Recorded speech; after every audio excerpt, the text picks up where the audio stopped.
చాలా మంది జేఎన్‌టీయూ కే స్టూడెంట్స్ అడుగుతా ఉన్న డౌట్ ఏంటంటే, మిగతా అన్ని రిజల్ట్స్ డిక్లేర్ అయిపోయినాయి.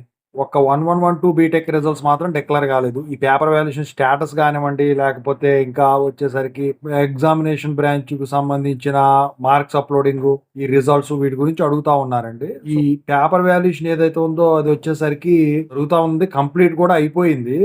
ఫేజ్ 1, ఫేజ్ 2, ఫేజ్ 3 అనేవి ఉంటాయి. 3 ఫేజ్‌లు ఉంటాయి కాబట్టి 3 ఫేజ్‌లు కంప్లీట్ అయిపోతేనే మీ రిజల్ట్స్ అనేవి డిక్లేర్ అవుతాయి. అయితే ఇక్కడ ఏంటంటే మీరు గుర్తించాల్సింది ఇక్కడ ఈ రిజల్ట్స్ అనేవి ఫస్ట్ ఇయరు పేపర్ వాల్యుయేషన్ వచ్చేసరికి పేపర్ వాల్యుయేషన్ బేసిక్స్ వాళ్ళు చేస్తారు కాబట్టి. అఫిలియేటెడ్ కాలేజెస్ వచ్చేసరికి చాలా తక్కువ ఉన్నాయి. ఇప్పుడు అన్ని అటానమస్‌లు కాబట్టి పేపర్ వాల్యుయేషన్ స్పీడ్‌గానే అయిపోయినప్పుడు కూడా ఇక ఈ మార్క్స్ ఎంట్రీ ప్రాసెస్ ఒకటను, ఈ రిజల్ట్స్ వెరిఫికేషన్ ఒకటి, ఆ పీడీఎఫ్స్ ప్రిపరేషన్ ఒకటి కొంచెం డిలే అయ్యేదానికి ఛాన్స్ ఉంటుంది. మరి ఈ రిజల్ట్స్ ఎప్పుడొచ్చేదానికి ఛాన్స్ ఉందంటే, వచ్చే వారం మీకు 1112 బీటెక్‌కు సంబంధించిన అన్ని రెగ్యులేషన్ రిజల్ట్స్ అఫిలియేటెడ్ కాలేజ్ వాళ్ళయి అయితే డిక్లేర్ అయిపోవడం అయితే జరుగుతుందండి.